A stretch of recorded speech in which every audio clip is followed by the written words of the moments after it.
Welcome back to the shed. Today's stage 7. From like one coast, the Mediterranean side, almost all the way over to the other side, to the Adriatic side. We had from Formia to Blockhouse, like 245 kilometers, 4,600 meters of climbing. The climbing is really mostly in the second half of the race. So the beginning was relatively contained. Let's see. The last 110 kilometers, there was about 110. There was about 3,000 meters of climbing, about 10,000 feet of climbing in the last 110 clicks. There was some tailwind today, cross tailwind on the climb, which is significant. And today was the first summit finish of the Giro, so really the first day for the GC riders to kind of show their faces. And a lot of these faces, we haven't seen much of. Let's see, Enrique Mas, we haven't seen much of him. Ben O'Connor, we haven't really seen much of him or even talked much about these riders. But so today we're going to see a lot of these faces come to the front and hopefully stay in the front. But yeah, time will tell. Time will tell. Blockhouse, they had first time that Blockhouse was ever used in the Giro was in 1967. And it was won by Eddie Merckx, which was really cool. It was his first Giro stage win. I noticed at the beginning of the race, they were talking about some of the riders riding on different bikes, like on these black bikes with no paint on them, because paint weighs something, right? So when you have a mountain stage like today with so much elevation gain, that every little detail, every little gram makes a difference. So they said that you can save about 250 grams if you don't have paint. So that's about a half pound. So that makes a big difference. So yeah, we saw some riders like Ben O'Connor, Felix Gall on these black bikes. Kind of interesting. Before I go on into the stage, we saw yesterday on stage 6 with 50K to go. It was like right on TV. They had it from the helicopter shot. There were these two young men, in a roundabout, trying to like hit the riders with their hands and with their feet, trying to kick them. There were several riders going through, like gesturing at them, but they were clearly in the road, trying to like mess the riders, trying to knock them off, trying to make them crash. It was really ugly, and the announcers were talking about it. They definitely kept the camera on these two, and they were able to find these two individuals. And I don't know how much trouble they're in, but if you're looking to go to a bike race just to mess with the riders, don't show up. Don't show up. But I'm glad they caught them. But yeah, so today, long day, relatively flat at the beginning. The climbing portion was towards the end. They dropped the red flag at kilometer 0. Whew. Guess who goes up the road? Jonathan Milan, Diego Pablo Sevilla, Vanderlee from EF, Neighborman from Picnic Post. Those 4 went. Got like maybe a 40-second gap, and behind it was just blocked from gutter to gutter. The peloton was like basically trying to block the road. They were like, 4 is enough. We'll let that gap go out a little bit, and it's going to be good back here. One rider squeaked his way through barely. Nicholas Zukowski, and he was able to he's a Canadian. He's on Pinarello Q36.5. And he was able to bridge up to them to make the lead break 5. And from there, they worked really well together. No one ever missed a pull, it looked like. And the gap just ballooned quick. In like 15 minutes, the gap was like 6 minutes. So yeah, who went to the front? Yeah, the team who's got the leader's jersey, Bahrain victorious. They went to the front with 3 riders. Let's see, Robert Standard from Australia, Fran Milojevic, from Croatia. I'm not very good with all these names. And Matthias Paschen from the Netherlands. Those 3 were up front, all kind of taking equal pulls. which I thought was a good idea, so you just don't burn out one rider so quick. Eventually, with like 170 kilometers to go, Visma Lisa Bike put Timo Kilish up there, just to kind of help out a little bit, just to keep the lead five within a reasonable distance. And at that point, you realized that, yeah, Jonas Vingegaard wants to win the stage today.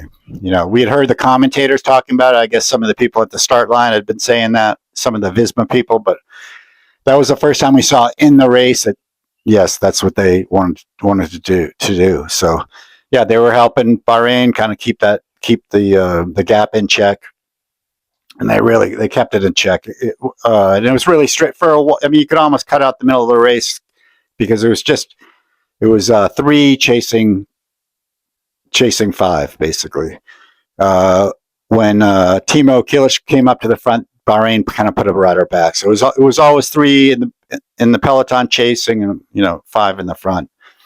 Let's see, with like 99K to go, Jonathan Milan finally dropped off. He got the intermediate points for the points jersey. He got like 12 points. He's a ways back in the points classification, behind Paul Magnier. So, yeah, I got some points at 99K to go. He dropped on a climb. He decides to drop back.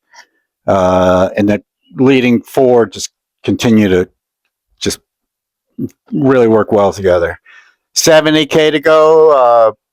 Visma adds another rider to the front, and that's so they kind of switched the Timo for Tim. So Timo Kilish takes a break, and Tim Rex comes up there to the front, starts helping out the other Bahrain riders. Rain starts to fall. 65 kilometers to go. Temperature starts dropping. I think it dropped from around like 18 degrees Celsius to around like 12 degrees Celsius, which is pretty significant. Yeah, they're kind of up on this plateau a little bit before they had a pretty significant descent before they started the blockhouse climb. And it was pretty chilly at the top there. And we saw some raindrops. Let's see, I'll kind of fast forward a little. Oh, yeah, with the tailwind today, it really had a major effect on the peloton. They were, 15 minutes faster than the average speed or average expected speed. They were, after 3 hours of racing, they had covered 135 kilometers. They were racing at 45 kilometers per hour average. So, yeah, pretty quick day. I'll fast forward a little bit further. Yeah, up in the breakaway, there's still the 4, 27 kilometers to go. Kind of a downhill right turn. Looks exactly like stage 5 with 2 kilometers to go with Arrieta and Eulalio. When Arrieta missed the turn, couldn't make it. Same thing happened with Diego Pablo Sevilla. Missed the turn. But yeah, everyone was commenting that it looked exactly like the same thing with Arrieta. But he was able to kind of chase back on and catch up. Neighborman dropped with like 23 kilometers to go. Let's see. I got to put my glasses on here. We'll kind of fast forward a little bit. Yeah, they just and the break just kept getting. I'll read some of the time splits here. I got a lot of notes. But some of the time splits, just to show you how quickly things can change. Yeah, they had about a 5-minute lead, 5.5-minute lead after 130K. 100K to go, 4:49. 85 to go, 5:15. 75 to go, 5:36. 5:57 with 65K to go. And then, boom, after from 55K to go, the gap was 5:16. And then with 50K to go, 4:19. 45K to go, 4:23. 40K to go, 2:42. So it's just coming down quickly. By 10K to go, the gap was, 1:48. By the time they hit the climb, they had about a 2-minute lead. And then, the riding was on the wall. Up front, Zukowski and Vanderleer went off the front. Sevilla dropped back. Those two kind of battled it out. They kind of were attacking each other a little bit. But yeah, they came back to the peloton. And up front, at first it was leading into the climb, it was it was Net Company Ineos with Ghana leading, and then Visma took over, and then Red Bull took over, and then Visma took over again. Yeah, it was kind of a little bit of a power struggle there. Let's see, 8.5K to go. Vanderleer, let's see. Oh yeah, 8 kilometers to go. Bernal, Mas, and Jan Christian dropped. Or that was like 7.5K to go. David Piganzoli from Visma takes just a huge pull for Visma. Massive pull. Winds coming from the right side, right to left. So like everyone's in the on the left hand gutter. So not everyone's able to get a great draft. With like 7K to go, there's like only like 21 riders left in the group. Yeah, and that the breakaway's already been caught at this point. But yeah, there's the Maya Rosa Eulalio still there with 21 riders left. At 6.5 kilometers to go, Derek G was dropped. I guess he said at the finish line that he just wanted to kind of ride his own pace, and he did a good job today, kind of setting his own tempo and not really losing too much time. 6.5K to go is when the break officially swallowed up. After Piganzoli, after he set tempo for a while for Visma, then Sepp Kuss from Durango, Colorado, he took over and did a great job. When he starts pulling, 14 riders left at that point, Eulalio gets dropped with 5.7 kilometers to go. So Pink Jersey did a great job today, staying in there for as long as possible. At 5.5 kilometers to go, we saw the attack from Jonas Vingegaard. Huge attack. Only 2 guys even thought about following him. One was Felix Gall, and the other was Pellizzari. And quickly after the attack, Felix Gall realized, this is too hard of a tempo, so he backed off a little bit, and Pellizzari stayed with him. So they got about a 17-second lead on Gall. 4.4 kilometers to go. Pellizzari gets dropped. Vingegaard's alone. 3.8K to go. Gall catches Pellizzari and straight away attacks him. Goes over the front of him. Let's see, behind those guys, Ben O'Connor and Jai Hindley are together. Eventually, Ben O'Connor and Jai Hindley would catch up with Pellizzari, and then those 3 would finish together.